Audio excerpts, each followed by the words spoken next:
They told you that success is a matter of effort, that if you wake early, stay humble and keep grinding, one day the world will notice you. They said the ladder of prosperity was fair, the system was neutral, and that merit would always find its reward. But the truth is quieter and far colder. Hard work is the first illusion. It keeps the world spinning, but it was never meant to make everyone rise. It keeps you busy enough to never question who built the ladder and why it was designed to never reach the top. The rich know this. They have always known. They learned long ago that the world does not reward the most effort. It rewards the deepest understanding.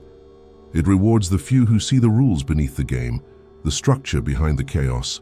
Because every society, no matter how noble its language, is built like a board game, and the poor are taught to play while the rich learn to design. You see it everywhere. The worker wakes before dawn, thinking motion is progress. The entrepreneur studies patterns in the dark, knowing stillness is preparation. The poor man labors for certainty, the rich man thrives in ambiguity. The difference is not intelligence, it's vantage point. Machiavelli wrote that the wise must appear ordinary, because power hides best in plain sight. And those who understand design never advertise their advantage. They let the illusion of fairness protect them. That's why power is never loud. It whispers in systems, in contracts, in patterns you're too exhausted to notice.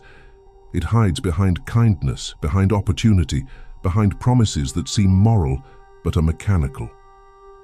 The silent game of wealth is not played with money. It's played with awareness.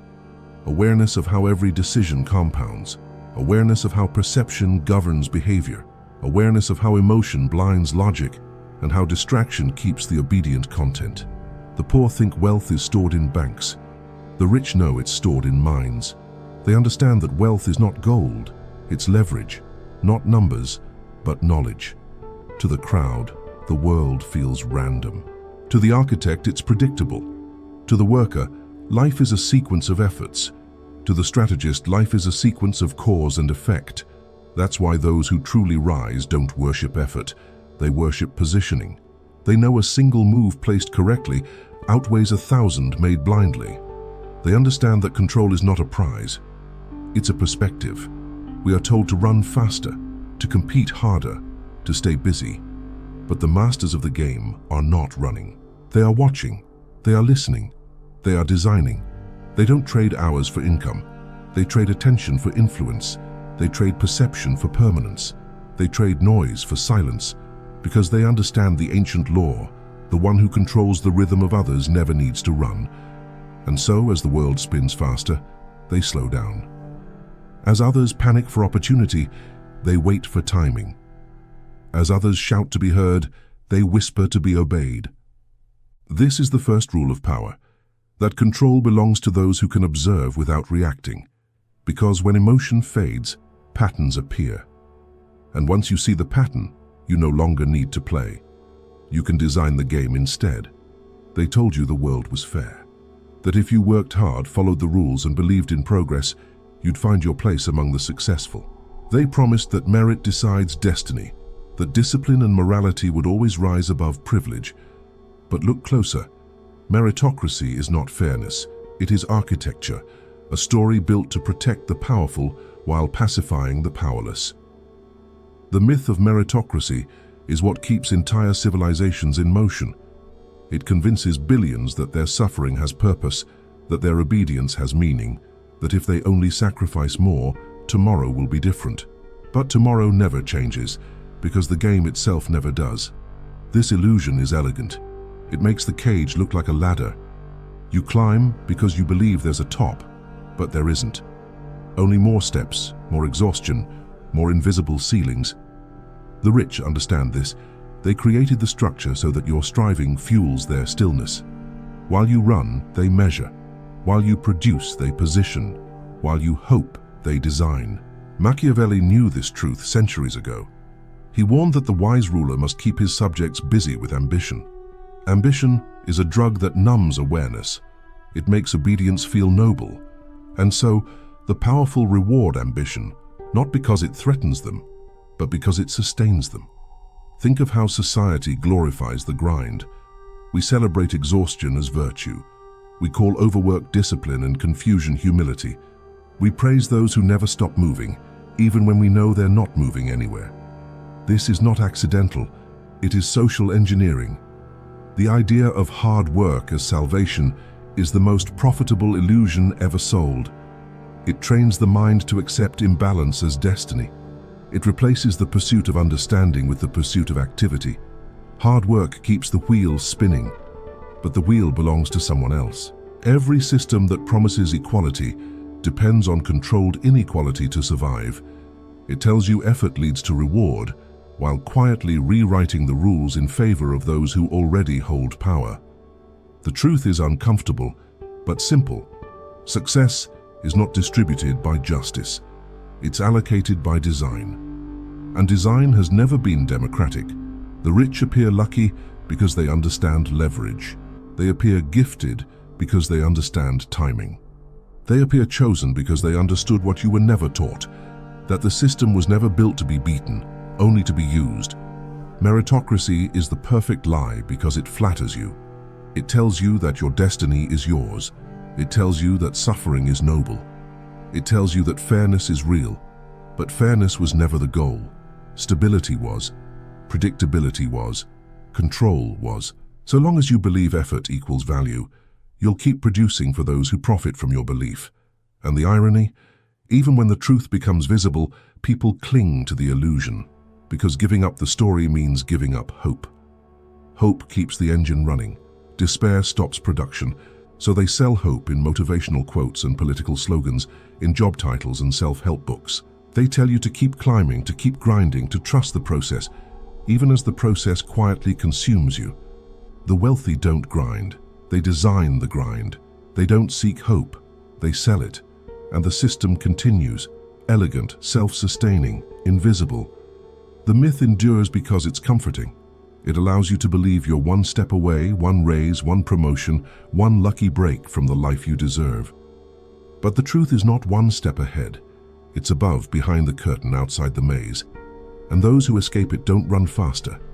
They simply stop running. Because when you stop believing the myth, you finally see the machinery. And once you see the machinery, you can never unsee it. The most obedient person doesn't look like a slave. He looks like a citizen. He smiles, contributes, participates, unaware that the walls around him are invisible. Control today doesn't need violence. It needs belief.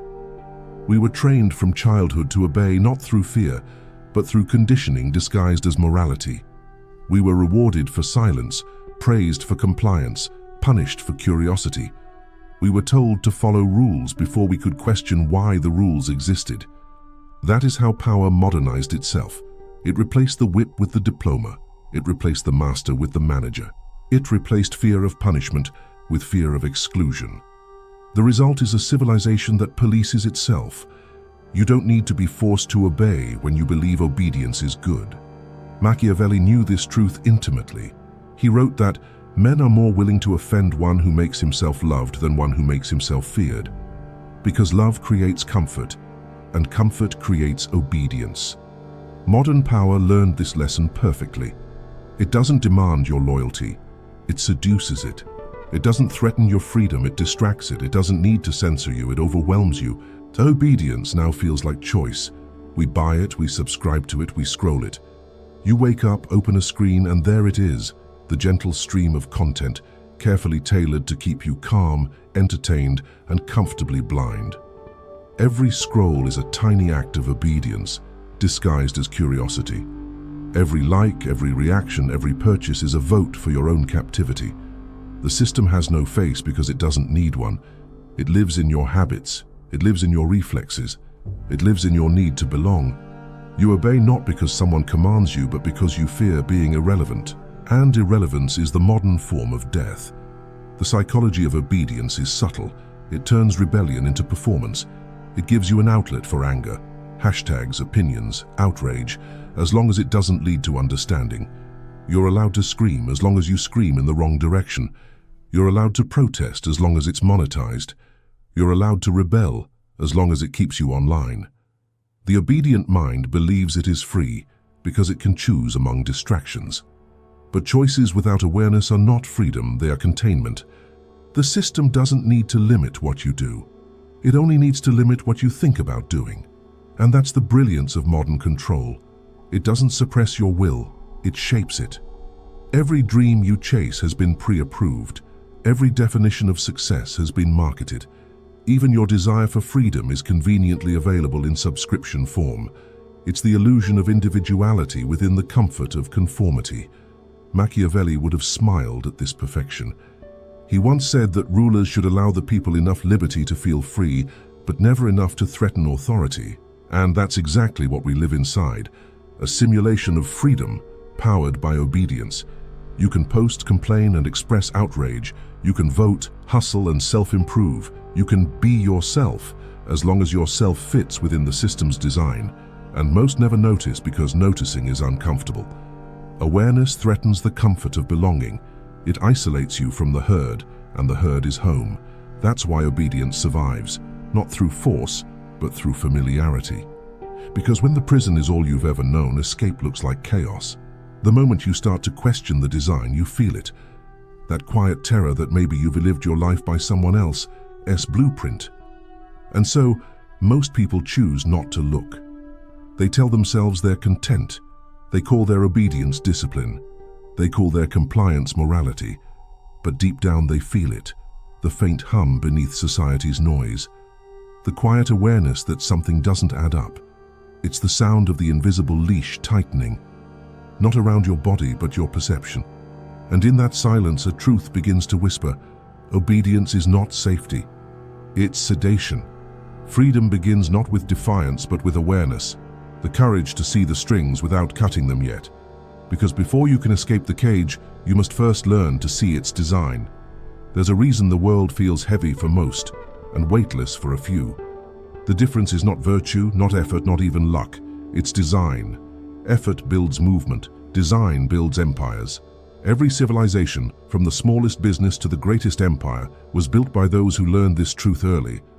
That hard work is a temporary advantage, but design is a permanent one. The poor work to stay alive, the rich design to stay relevant. Machiavelli wrote that, "The wise man does at once what the fool does at last." The fool works harder. The wise man works earlier and smarter. He constructs the structure before the others even realize there's a game to play. Every law, every industry, every financial system you've ever participated in was someone's design. And while you work within it, they work above it. Design is the invisible force that makes one person's effort another person's profit. It's how the merchant earns while the craftsman toils, how the corporation grows while the employee ages, how the system thrives while the citizen strives. And yet we glorify the worker, the tireless soldier of capitalism, as if his sweat fuels virtue instead of someone else's dividends. This isn't cynicism, it's structure. Design at its essence is the arrangement of other people's energy toward your desired outcome. It's the quiet architecture of influence. The worker sees progress as motion. The designer sees progress as alignment. One builds with muscles, the other builds with maps. And the map, not the muscle, decides who wins. You can run forever inside a system and never reach freedom if the system was built to keep you running. That's why the modern elite don't chase productivity. They design environments that make others productive for them. They build businesses, networks, and ideologies that outlive their direct effort. They create leverage, systems that continue moving even when they stop. Machiavelli understood this centuries ago. He told princes to build institutions that would secure their power even after their death. That is the definition of design, to build something that functions without you. A man who works hard builds a living. A man who designs well builds a legacy. Design is how the powerful convert time into permanence. They don't sell their hours. They engineer their hours to sell themselves. That's why the powerful always seem calm. Their world doesn't run on energy. It runs on geometry. Everything that sustains control, law, money, religion, brand, government, was designed. And design is not democratic. While the masses seek motivation, the powerful seek mechanics. While others compete for credit, they compete for control points, the invisible levers that guide behavior. They don't care who wins the debate, Who earns the praise? Who takes the spotlight? Because none of that builds systems. And systems are what win silently. The powerful are not afraid to appear lazy, because they understand that motion is not progress. The most efficient king is one whose people enforce his rule without his presence. The most successful founder is one whose company runs without his input. The most intelligent mind is one that designs without needing to defend. The world calls them lucky, but luck is only the name the busy give to the patient. Look around you. Every routine, every habit, every norm that feels natural is someone's design. Your education was designed to produce workers, not thinkers. Your media was designed to produce emotion, not clarity. Your economy was designed to produce consumers, not creators. And still, people argue about fairness, unaware that fairness itself was designed to manage rebellion, not to eliminate inequality, but to regulate it. Machiavelli would tell you, the most dangerous man is not the one who rebels. It's the one who designs the rebellion, because control isn't found in domination, it's found in direction. The rich don't try to win every fight. They build systems where every outcome benefits them. They understand what the worker never questions, that true freedom isn't escaping the system. It's writing the code that runs it. Design is invisible power. It doesn't need recognition. It doesn't need approval. It only needs structure. And when the system is perfect, the designer disappears. He leaves behind a machine that feeds itself, endlessly, efficiently, beautifully, while the world below mistakes exhaustion for progress. The worker sweats, the designer waits. The worker shouts, the designer listens. The worker follows rules, the designer writes them. And in the end, both leave legacies, one of exhaustion, one of architecture. The world will always celebrate the former, but it will always be ruled by the latter. Power has never been about strength, it has always been about scale.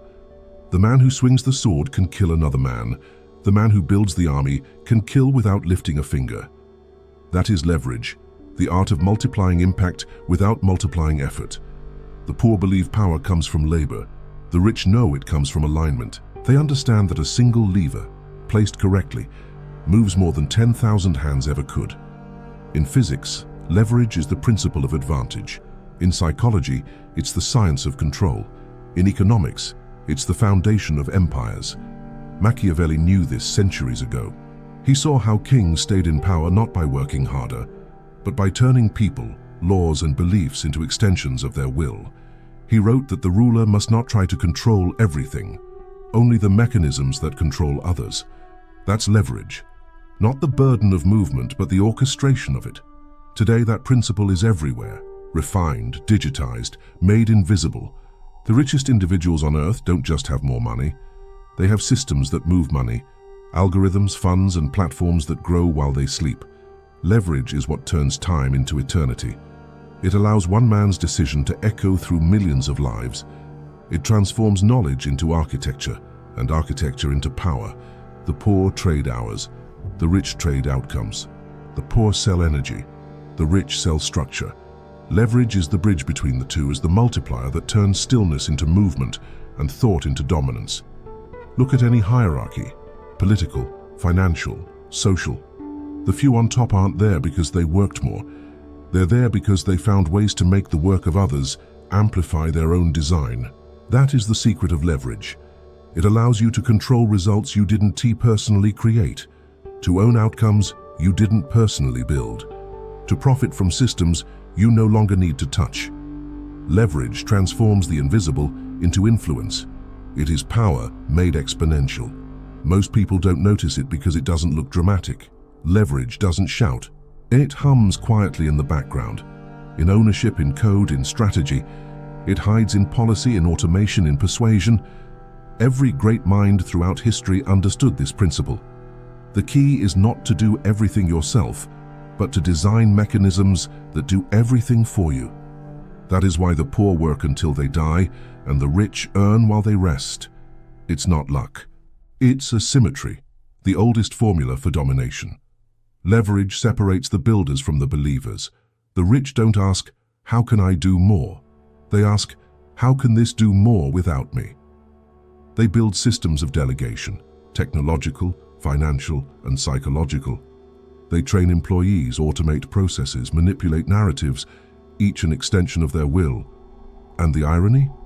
Those who work the hardest often become the levers themselves, moving the world for someone else. Because in a well-designed system, the obedient worker is the fuel. His motion is converted into someone else's control. The worker believes in fairness. The designer believes in physics. The worker asks for opportunity. The designer creates inevitability. Machiavelli would have called leverage invisible warfare, a way to conquer without confrontation, to win without blood. He knew that the strongest ruler is not the one who enforces obedience, but the one whose people obey themselves. That's the psychological version of leverage, belief as machinery. When the system convinces you that your struggle is noble, you power it willingly. When you mistake exhaustion for progress, you sustain your own servitude. Leverage doesn't just move wealth, it moves minds, and those who understand it know they never need to persuade everyone, only the few who influence everyone else. Control the nodes, not the network. Control the ideas, not the arguments. That's why the most powerful people in the world speak rarely. Their words ripple like earthquakes because they're placed with surgical precision. Leverage doesn't care about size, it cares about placement. One decision, one connection, one idea in the right position, and the world rearranges itself. It's geometry disguised as destiny. And that's why those who chase productivity will always serve those who master leverage. The worker prays for time. The strategist designs timelessness. The worker asks, "What can I do?" The strategist asks, "What can be done automatically?" Every system of control, from politics to corporations to social media, runs on leverage. A handful of people controlling mechanisms that multiply their power through millions of minds. You don't see it because it looks like freedom. But freedom that runs on someone else's platform is still obedience. And until you understand leverage, you remain part of it. But the moment you do, the moment you stop mistaking motion for progress and start designing motion itself, you become the lever. And the world, whether it knows it or not, begins to move around you. You've seen what most will never see. You've heard what most will never understand. And now you know the game isn't played in daylight, it's designed in silence. Most will turn away from truth. They'll go back to the noise, to the comfort, to the illusion. But not you. If you're still here, it means something inside you refuses to sleep. It means you crave clarity over comfort, design over distraction. So stay.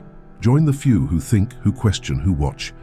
Because awareness is the first act of rebellion, and thought is the last freedom they can't take. Subscribe, not for content, but for consciousness. Every week we go deeper into power, psychology, and the invisible systems shaping us all. This is more than a channel. It's a quiet revolution of thought. So if you're ready to see the world as it truly is, hit subscribe and step into the silence with us.